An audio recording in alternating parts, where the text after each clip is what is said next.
scope for mandatory onboarding in trades.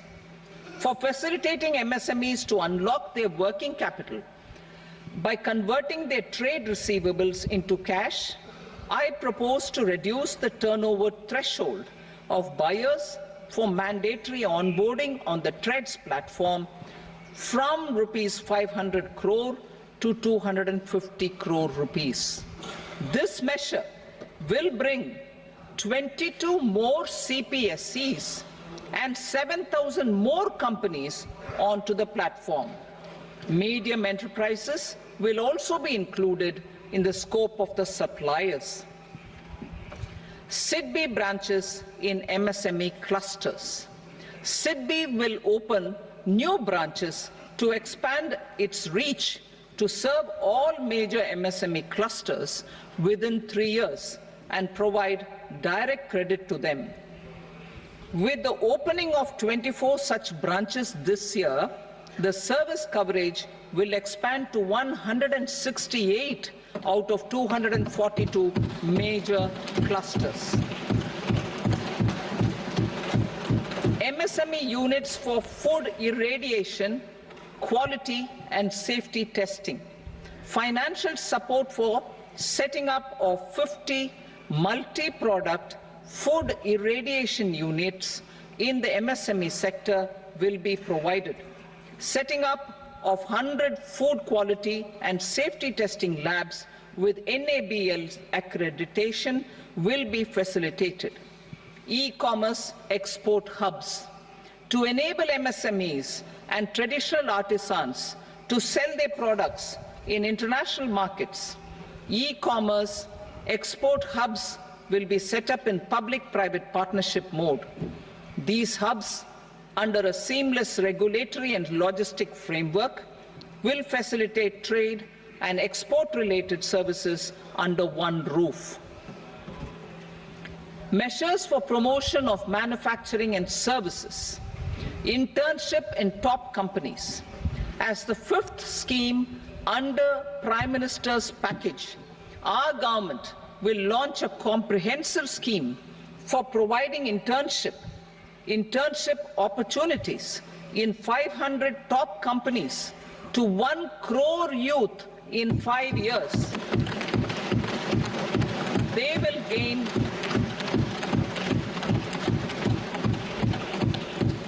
will gain exposure for 12 months to real-life business environment, varied professions and employment opportunities. An internship allowance of 5,000 per month, 5,000 rupees per month, along with a one-time assistance of 6,000 rupees will be provided. Companies will be expected to bear the training cost and 10% of their internship cost from their CSR funds. Industrial parks. Our government will facilitate development of investment-ready, plug-and-play industrial parks with complete infrastructure in or near 100 cities in partnership with the states and private sector by better using town planning schemes. 12 industrial parks under the National Industrial Corridor Development Program also will be sanctioned.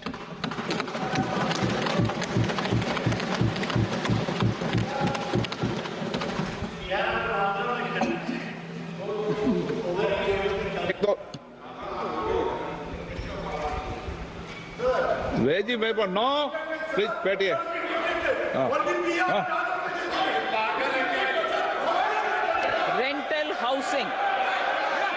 Rental housing with dormitory type accommodation for industrial workers will be, just 1 minute. Rental housing, I repeat, rental housing with dormitory type accommodation for industrial workers will be facilitated in PPP mode with VGF support and commitment from anchor industries.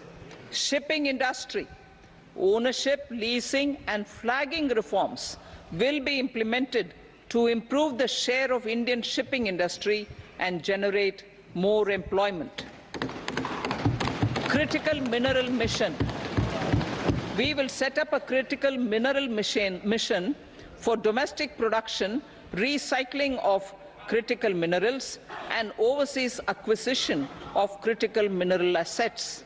Its mandate will include technology development, skilled workforce, extended producer responsibility framework, and a suitable financing mechanism. Offshore mining of minerals. Our government will launch the auction of the first tranche of offshore blocks for mining, building on the exploration already carried out. Digital public infrastructure applications. Turning to the services sector, I propose development of DPI applications at population scale for productivity gains, business opportunities, and innovation by the private sector. These are planned in the areas of credit, e-commerce, education, health, law and justice, logistics, MSME service delivery, and urban governance. Integrated technology platform for IBC ecosystem. An integrated technology platform will be set up for improving the outcomes under the Insolvency Bankruptcy Code for achieving consistency, transparency, timely processing, and better oversight for all stakeholders. Voluntary closure of LLPs. The services of the Center for Processing Accelerated Corporate Exit, CPACE, will be extended for voluntary closure of LLPs to reduce the closure times. National Company Law Tribunals. The IBC has resolved more than 1,000 companies, resulting in direct recovery of 3.3 lakh crore to creditors. 3.3 lakh crore rupees to creditors. In addition, 28,000 cases involving over 10 lakh crore rupees have been disposed of even prior to admission. Appropriate changes to the IBC, reforms and strengthening of the tribunal and appellate tribunals will be initiated to speed up insolvency resolution. Additional tribunals will be established. Out of those, some will be notified to decide cases exclusively under the Companies Act. Debt recovery. Steps for reforming and strengthening debt recovery tribunals will be taken. Additional tribunals will be established to speed up recovery. Priority 5, urban development. Cities as growth hubs. Working with states, our government will facilitate development of cities as growth hubs. This will be achieved through economic and transit planning and orderly development of peri-urban areas utilizing town planning schemes. Creative redevelopment of cities.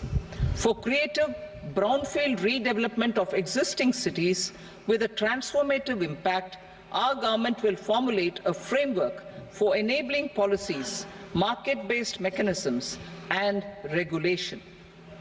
Transit-oriented development. Transit-oriented development plans for 14 large cities with a population above 30 lakh will be formulated, along with an implementation and financing strategy. Urban housing. Under the PM Awas Yojana, Urban 2.0, housing needs of 1 crore urban poor and middle-class families will be addressed with an investment of 10 lakh crore rupees.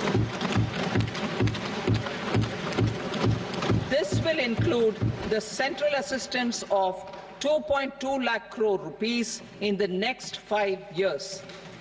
A provision of interest subsidy to facilitate loans at affordable rates is also envisaged.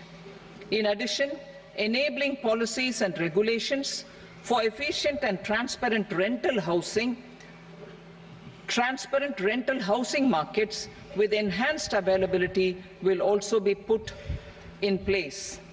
Water supply and sanitation. In partnership with state governments and multilateral development banks. We will promote water supply, sewage treatments, and solid waste management projects and services for 100 large cities through bankable projects. These projects will also envisage use of treated water for irrigation and filling up of tanks in nearby areas. Street markets. Building on the success of PM Swanidhi scheme in transforming the lives of street vendors, our government envisions a scheme to support each year over the next 5 years the development of 100 weekly hearts or street food hubs in select cities. Stamp duty. We will encourage states which continue to charge high stamp duty to moderate the rates for all and also consider further lowering duties for properties purchased by women. This reform will be made an essential component of urban development schemes. Priority 6, energy security, energy transition. In the interim budget, I had announced our strategy to sustain high and more resource-efficient economic growth, along with the energy security in terms of availability, accessibility, and affordability. We will bring out a policy document on appropriate energy transition pathways that balances the imperatives of employment, growth, and environmental sustainability. PM Surya Ghar Muft Bijli Yojana. PM Surya Ghar Muft Bijli Yojana. In line with the announcement in the interim budget,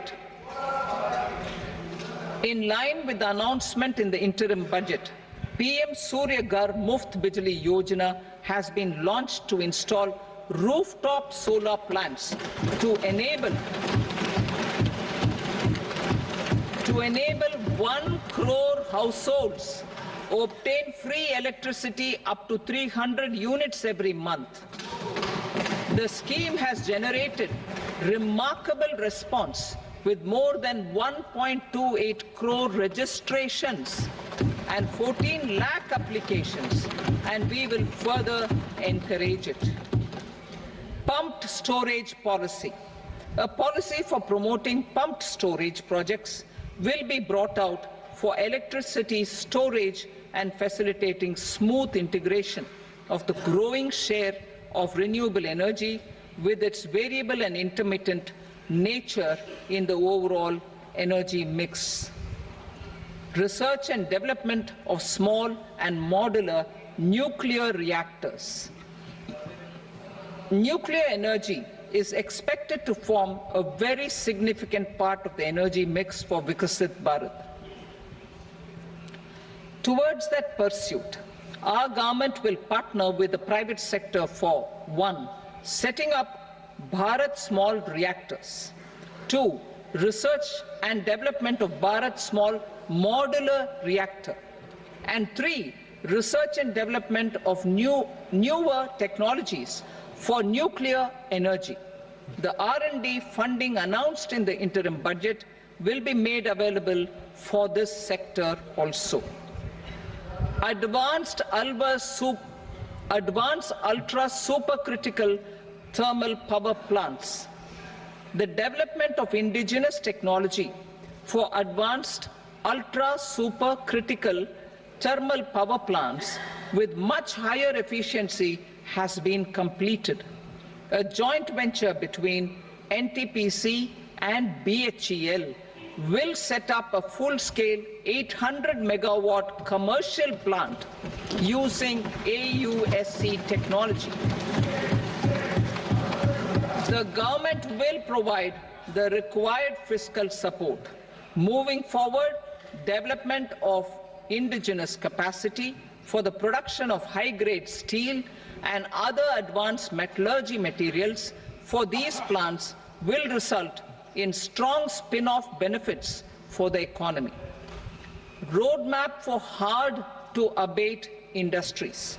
A roadmap for moving the hard-to-abate industries from energy efficiency targets to emission targets will be formulated. Appropriate regulations for transition of these industries from the current perform, achieve and trade mode to Indian carbon market mode will be put in place. Support to traditional micro and small industries. An investment-grade energy audit of traditional micro and small industries in 60 clusters, including brass and ceramic, will be facilitated. Financial support will be provided for shifting them to cleaner forms of energy and implementation of energy efficiency measures. The scheme will be replicated in another 100 clusters in the next phase. Priority 7, infrastructure investment by central government.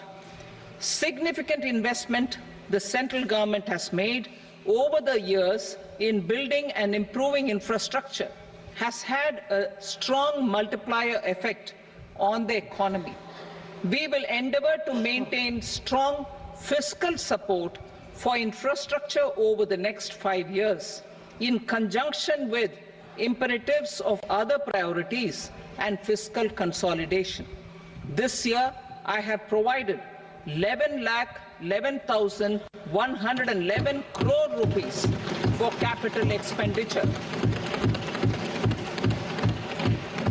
This would be 3.4% of our GDP. Infrastructure investment by state governments. We will encourage states to provide support of similar scale for infrastructure, subject to their development priorities. A provision of 1.5 lakh crore rupees for long-term interest-free loans have been made this year also to support the states in their resource allocation. Private investment in infrastructure. Investment in infrastructure by private sector will be promoted through viability gap funding and enabling policies and regulations. A market-based financing framework will be brought out. Pradhan Mantri Gram Sadak Yojana, Phase 4 of the PMGSY will be launched to provide all-weather connectivity to 25,000 rural habitations, which have become eligible in view of their population increase. Irrigation and flood mitigation. Bihar has frequently suffered from floods, many of them originating outside the country. Plans to build flood control structures in Nepal are yet to progress. Our government, through the Accelerated Irrigation Benefit Program and other sources, will provide financial support for projects with estimated cost of 11,500 crore rupees, such as the Kosi-Michi intra-state link and 20 other ongoing and new schemes, including barrages, river pollution abatement and irrigation projects.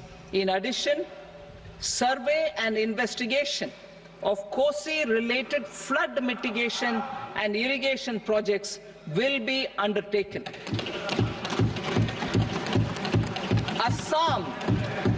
Assam grapples with floods every year by the Brahmaputra River and its tributaries originating outside India. We will provide assistance to Assam for flood management and related projects.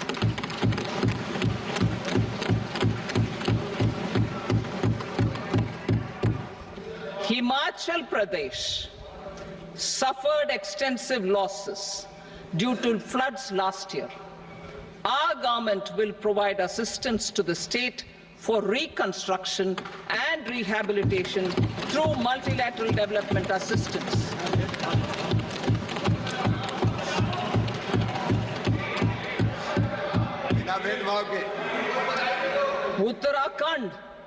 Uttarakhand too suffered losses due to cloudbursts and massive landslides. We will provide assistance to the state. Recently, Sikkim witnessed devastating flash floods and landslides that wreaked havoc across the state. Our government will provide assistance to the state. Tourism. Tourism has always been a part of our civilization. Our efforts in positioning India as a global tourist destination will also create jobs, stimulate investments, and unlock economic opportunities for other sectors. In addition to the measures outlined in the interim budget, I propose the following measures. Vishnupad Temple at Gaya and Mahabodhi Temple at Bodh Gaya in Bihar are of immense spiritual significance. Comprehensive development of Vishnupad Temple corridor and Mahabodhi Temple corridor will be supported, modeled on the successful Kashi Vishwanath Temple corridor to transform them into world-class pilgrim and tourist destinations.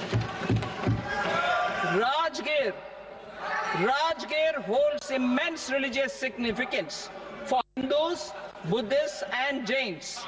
The 20th Tirthankara Muniswarata temple in the Jain temple complex is ancient. The Saptarishi or the 7 hot springs form a warm water Brahmkund that is sacred. A comprehensive development initiative for Rajgir will be undertaken. Our government will support the development of Nalanda as a tourist center, besides reviving Nalanda University to its glorious stature.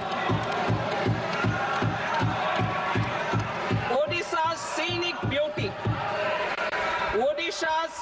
beauty, temples, monuments, craftsmanship, wildlife sanctuaries, natural landscapes, and pristine beaches make it an ultimate tourism destination. Our government will provide assistance for their development to Odisha as well. Priority 8, innovation, research and development. We will operationalize the Anusandhan National Research Fund for basic research and prototype development.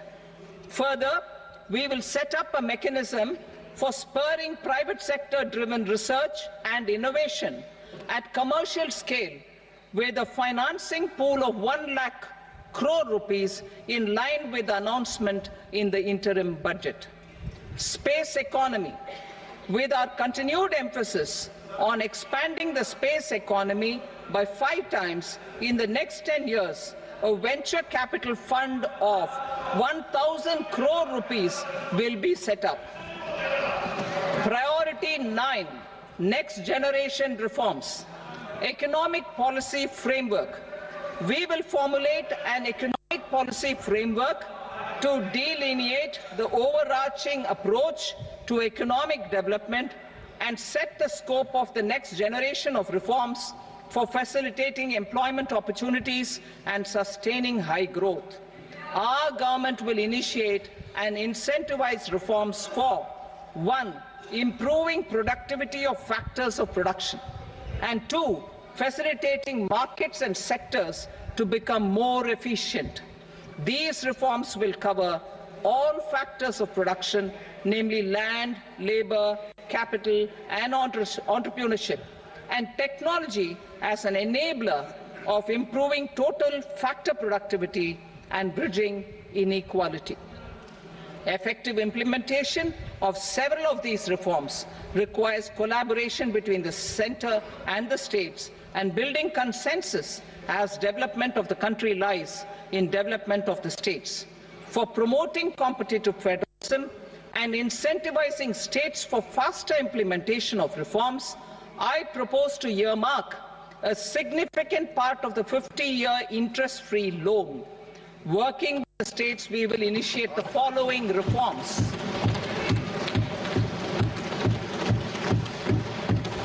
Land-related reforms and actions, both in the rural and urban areas, will cover land administration, will cover 1. Land administration, planning and management, and 2. Urban planning usage and building bylaws. These will be incentivized for completion within the next 3 years through appropriate fiscal support. Rural land-related actions. Rural land-related actions will include 1. Assignment of unique land parcel identification number, UL PIN, or Bhu Aadhaar for all lands. 2. Digitization of cadastral maps. 3. Survey of map subdivisions as per current ownership. 4. Establishment of land registry. And 5. Linking to the farmers registry. These actions will also facilitate credit flow and other agricultural services. Urban land-related actions. Land records in urban areas will be digitized with GIS mapping. An IT-based system for property record administration, updating, and tax administration will be established. These will also facilitate improving the financial position of urban local bodies. Labor-related reforms. Services to labor. Our government will facilitate the provision of a wide array of services to labor, including those for employment and skilling. A comprehensive integration of e-Shram portal with other portals will facilitate such one-stop solution. Open architecture databases for the rapidly changing labor market, skill requirements, and available job roles, and a mechanism to connect job aspirants with potential employers and skill providers will be covered in these services. Shram Suvidha and Samadhan portal. Shram Suvidha and Samadhan portal will be revamped to enhance ease of compliance for industry and trade. Capital and entrepreneurship related reforms, financial sector vision and strategy. For meeting financing needs of the economy, our government will bring out a financial sector vision and strategy document to prepare the sector in terms of size, capacity, and skills. This will set the agenda for the next 5 years and guide the work of the government, regulators, financial institutions, and market participants. Taxonomy for climate finance. We will develop taxonomy for climate finance for enhancing the availability of capital for climate adaptation and mitigation. This will support achievement of the country's climate commitments and green transition. Variable capital company structure. We will seek the required legislative approval for providing an efficient and flexible mode for financing leasing of aircrafts and ships and pooled funds of private equity through a variable company structure. Foreign direct investment and overseas investment. The rules and regulations for foreign direct investment and overseas investments will be simplified to 1. Facilitate foreign direct investments, 2. Nudge prioritization, and 3. Promote opportunities for using Indian rupee as a currency for overseas investment. NPS Vatsalya. NPS Vatsalya, a plan for contribution by parents and guardians for minors, will be started. On attaining the age of majority, the plan can be converted seamlessly into a normal NPS account. Use of technology. We have successfully used technology for improving productivity and bridging inequality in our economy during the past 10 years. Public investment in digital infrastructure and innovations by the private sector have helped in improving access of all citizens, particularly the common people, to market resources, education, health and services. We will step up adoption of technology towards digitalization of the economy. Ease of doing business. For enhancing ease of doing business, we are already working on the Jan Vishwas Bill 2.0. Further, states will be incentivized for implementation of the business reforms, action plans and digitalization. Data and statistics.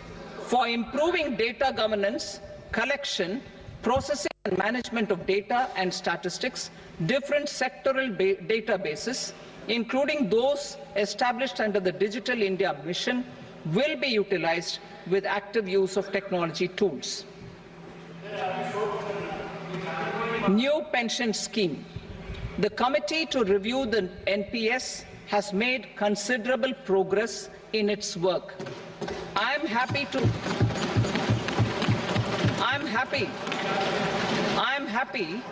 that the staff side of the National Council of the Joint Consultative Machinery for Central Government Employees has taken a constructive approach. A solution will be evolved which addresses the relevant issues while maintaining fiscal prudence to protect the common citizens. Budget estimates for 24-25. For the year 24-25, total receipts other than borrowings and the total expenditure are estimated at 32.07 lakh crore rupees and 48.21 lakh crore rupees respectively. The net tax receipts are estimated at 25.83 lakh crore rupees. The fiscal deficit is estimated at 4.9% of the GDP. The gross and the net market borrowings through dated securities during 24-25 are estimated at 14.01 lakh crore rupees and 11.63 lakh crore rupees respectively. Both will be less than that in 23-24. The fiscal consolidation path announced by me in 2021 has served our economy very well, and we aim to reach the deficit below 4.5% next year. The government is committed to staying the course. From 2026-27 onwards, our endeavour will be to keep the fiscal deficit each year such that the central government's debt will be on a declining path as percentage of GDP. I will now move to Part B.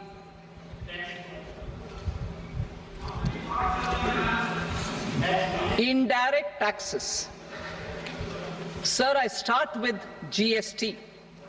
It has decreased tax incidence on the common man, reduced compliance burden and logistics cost for trade and industry, and enhanced revenues of the central and the state governments. It is a success of vast proportions. To multiply the benefits of GST, we will strive to further simplify and rationalize the tax structure and endeavour to expand it to the remaining sectors. My proposals for customs duties intend to support domestic manufacturing, deepen local value addition, promote export competitiveness, and simplify taxation while keeping the interest of the general public and consumers surmount. In Budget 22-23, we reduced the number of customs duty rates. I propose to undertake a comprehensive review of the rate structure over the next 6 months to rationalize and simplify it for ease of trade, removal of duty inversion, and reduction of disputes. I shall now take up sector-specific customs duty proposals. Medicine and medical equipments. To provide relief to cancer patients, I propose to fully exempt 3 more medicines from customs duties.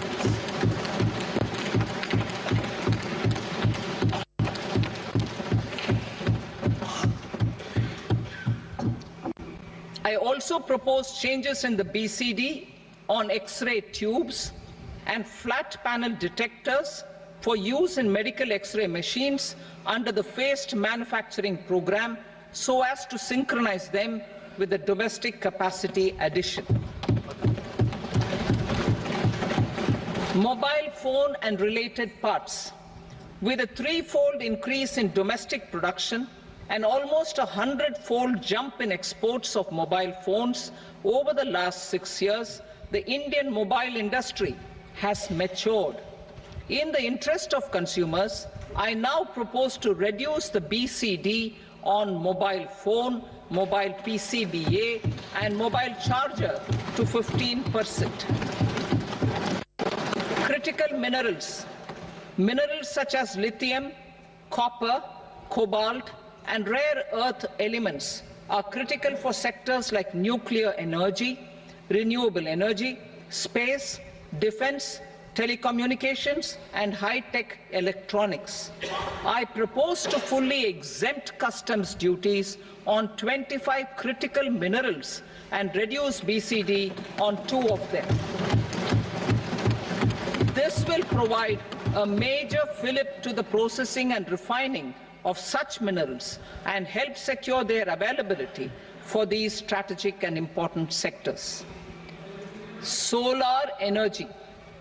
Energy transition is critical in the fight against climate change. To support energy transition, I propose to expand the list of exempted capital goods for use in the manufacture of solar cells and panels in the country.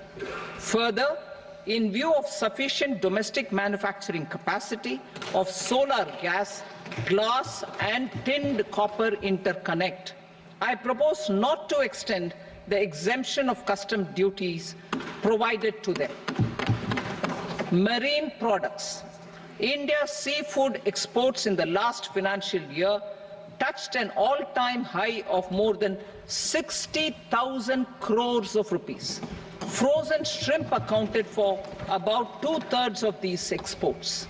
To enhance their competitiveness, I propose to reduce BCD on certain broodstock, polychaete worms, shrimp, and fish feed to 5%.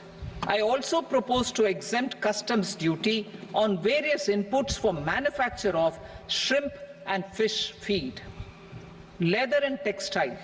Similarly, to enhance the competitiveness of exports in the leather and textile sectors, I propose to reduce BCD on real down-filling material from duck or goose. I am also making additions to the list of exempted goods for manufacture of leather and textile garments, footwear, and other leather articles for export. To rectify inversion in duty, I propose to reduce BCD subject to conditions on methylene diphenyl diisocyanate MDI for manufacture of spandex yarn from 7.5 to 5%. Furthermore, the export duty structure on raw hides, skin, and leather is proposed to be simplified and rationalized. Precious metals. To enhance domestic value addition in gold and precious metal jewelry in the country, I propose to reduce customs duties on gold and silver to 6% and that of platinum to 6.4%. Other metals. Steel and copper are important raw materials. To reduce their cost of production, I propose to remove the BCD on ferronickel and blister copper. I am also continuing with nil BCD on ferrous scrap and nickel cathode and concessional BCD of 2.5% on copper scrap. Electronics. To increase value addition in the domestic electronics industry, I propose to remove the BCD subject to conditions on oxygen-free copper for manufacture of resistors. I also propose to exempt certain parts for manufacture of connectors. Chemicals and petrochemicals.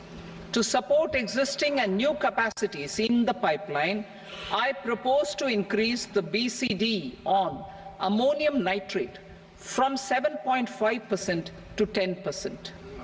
Plastics. PVC flex banners are non-biodegradable and hazardous for environment and health. To curb their imports, I propose to raise the BCD on them from 10 to 25%. Telecommunication equipment. To incentivize domestic manufacturing, I propose to increase the BCD from 10 to 15% on PCBA of specified telecom equipment. Trade facilitation. To promote domestic aviation and boat and ship MRO, I propose to extend the period for export of goods imported for repairs from 6 months to 1 year. I'll read that again. To promote domestic aviation and boat and ship maintenance, repair and operations, I propose to extend the period for export of goods imported for repairs from 6 months to 1 year. In the same vein, I propose to extend the time limit for re-import of goods for repairs under warranty from 3 to 5 years. I now move to direct taxes. We will continue our efforts to simplify taxes, improve taxpayer services, provide tax certainty, and reduce litigation while enhancing revenues for funding the development and welfare schemes of the government. It has been our endeavour to simplify taxation. We have taken a number of measures in the last few years, including introduction of simplified tax regimes without exemptions and deductions for corporate tax and for personal income tax. This has been appreciated by taxpayers. 58% of corporate tax came from the simplified tax regime in the financial year 22-23. Similarly, as per data available till now, for the last fiscal, more than 2/3 have availed the new personal income tax regime. Comprehensive review of the Income Tax Act. I am now announcing a comprehensive review of the Income Tax Act 1961. The purpose is to make the Act concise, lucid, easy to read and understand. This will reduce disputes and litigation, thereby providing tax certainty to the taxpayers. I will also bring down the demand embroiled in litigation. It is proposed to be completed in 6 months. A beginning is being made in the finance bill by simplifying the tax regime for charities, tedious rate structures, provisions of reassessment and such provisions, and capital gains taxation. Simplification for charities and tedious. Two tax exemption regimes. The two tax exemption regimes for charities are proposed to be merged into one. The 5% tedious rate on many payments is being merged into the 2% tedious rate, and the 20% tedious rate on repurchase of units by mutual funds or UTI is being withdrawn. Tedious rate on e-commerce operators is proposed to be reduced from 1 to 0.1%. Moreover, credit of TCS is proposed to be given in the TDS to be deducted on salary. Further, I propose to decriminalize delay for payment of TDS up to the due date of filing statement for the same. I also plan to provide a standard operating procedure for TDS defaults and simplify and rationalize the compounding guidelines for such defaults. Simplification of reassessment. I propose to thoroughly simplify the provisions for reopening and reassessment. An assessment hereinafter can be reopened beyond 3 years from the end of the assessment year only if the escaped income is 50 lakh rupees or more, up to a maximum period of 5 years from the end of the assessment year. Even in such cases, a time limit of 6 years before the year of the search, as against the existing time limit of 10 years, is being proposed. This will reduce tax uncertainty and disputes.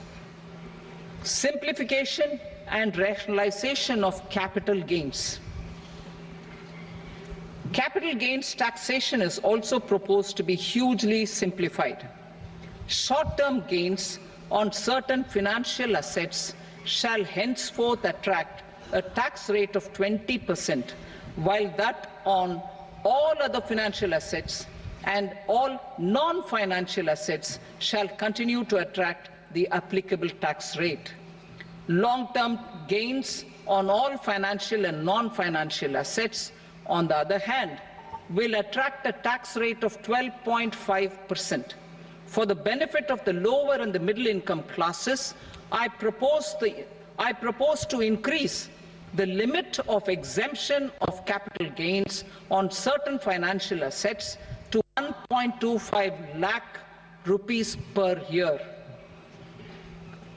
Listed financial assets held for more than a year will be classified as long-term, while unlisted financial assets and all non-financial assets will have to be held for at least 2 years to be classified as long-term. Unlisted bonds and debentures, debt mutual funds, and market-linked debentures, irrespective of holding period, however, will attract tax on capital gains at applicable rates. Taxpayer services. All the major taxpayer services under GST and most services under customs and income tax have been digitalized. All remaining services of customs and income tax, including rectification and order giving effect to appellate orders, shall be digitalized and made paperless over the next 2 years. Litigation and appeals.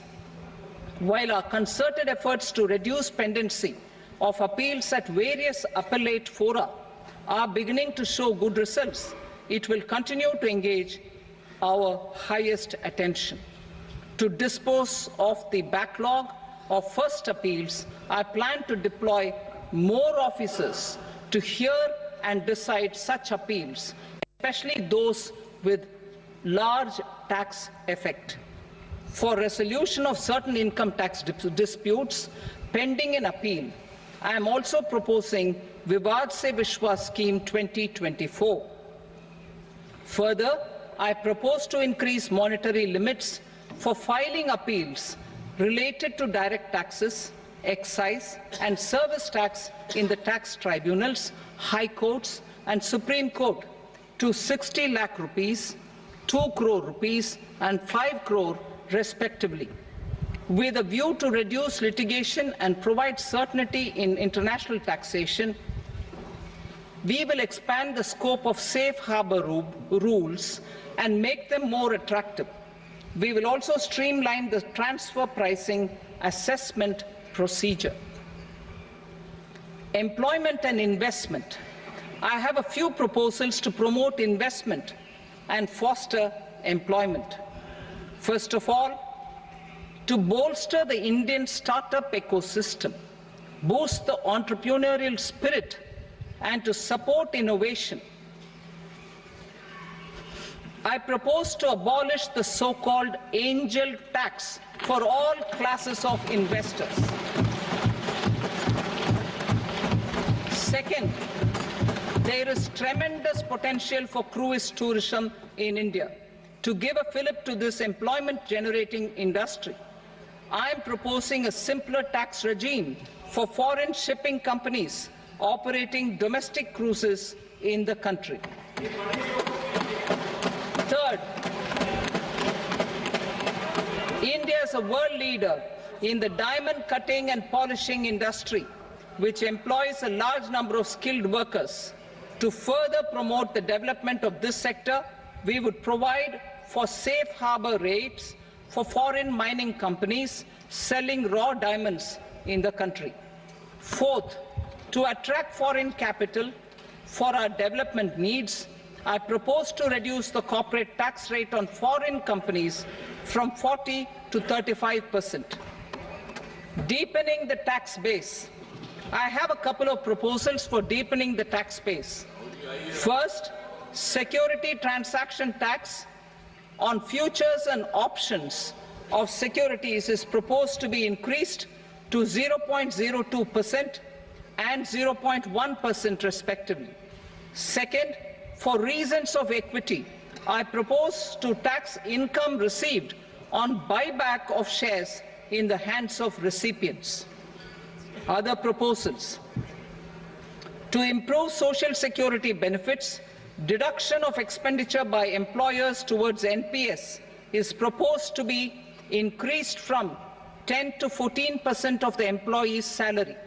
Similarly, deduction of this expenditure up to 14% of salary from the income of employees in private sector, public sector banks and undertakings opting for the new tax regime is proposed to be provided. Indian professionals working in multinationals get ESOPs and invest in social security schemes and other movable assets abroad. Non-reporting of such small foreign assets has penal consequences under the Black Money Act. Such non-reporting of movable assets up to 20 lakh rupees is proposed to be depenalized. Other major proposals in the finance bill relate to withdrawal of equalization levy of 2%, expansion of tax benefits to certain funds and entities in IFSCs, and immunity from penalty and prosecution to Benamidar on full and true disclosure so as to improve conviction under the Benami Transaction Prohibition Act 1988. Personal income tax. Coming to personal income tax rates, I have two announcements to make for those opting for the new tax regime. First, the standard deduction for salaried employees is proposed to be increased from 50,000 to 75,000 rupees.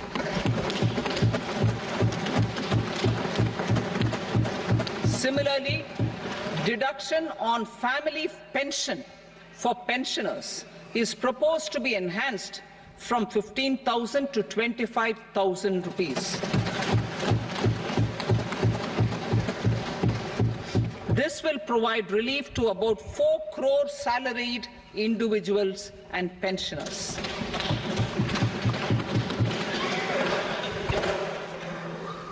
Second, in the new tax regime, the tax rate structure is proposed to be revised as follows: 0 to 3 lakh rupees, nil; 3 to 7 lakh rupees, 5%; 7 to 10 lakh rupees, 10%; 10 to 12 lakh rupees, 15%; 12 to 15 lakh rupees, 20%; and above 15 lakh rupees, 30%.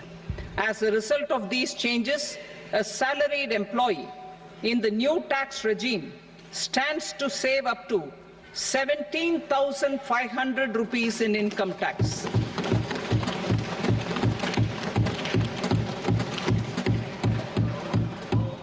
Apart from these, I am also making some other changes as given in the annexure. As a result of these proposals, revenue of about 37,000 crore, that is 29,000 crore in direct taxes and 8,000 crore in indirect taxes, will be foregone, while revenue of about 30,000 crore rupees will be additionally mobilized. Thus, the total revenue foregone is about 7,000 crores annually. Mr. Speaker, sir, with this, I commend the budget to this august House. Jai Hind.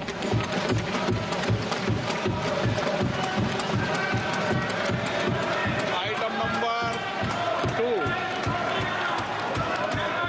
Item number 2.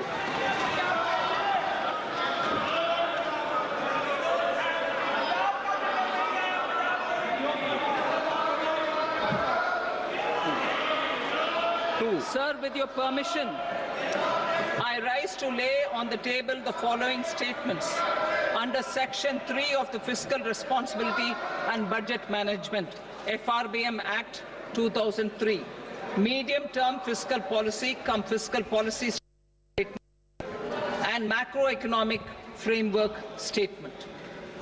Item number 3. Sir, with your permission, I rise to move for leave to introduce the Finance Number 2 Bill 2024. प्रश्न ये कि विधेयक को पूरा स्थापित करने की अनुमति प्रदान की जाए। जो सदस्य इसके पक्ष में हाँ कहें, जो सदस्य विरोध में ना कहें। मेरे विचार में निर्णय हाँ वालों के पक्ष में अनुमति प्रदान की जाती है। माननीय मंत्री जी, अब विधेयक पूरा स्थापित करें।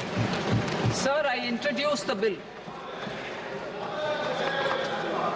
Item number 4. The Union Territory of Jammu and Kashmir budget. Sir, I rise to present a statement, Hindi and English versions, of the estimated receipts and expenditure of the Union Territory of Jammu and Kashmir for the year 24-25. सभा की कार्रवाई कल बुधवार दिनांक 24 जुलाई 2024 को प्राप्त 11 बजे तक के लिए स्थगित की जाती है।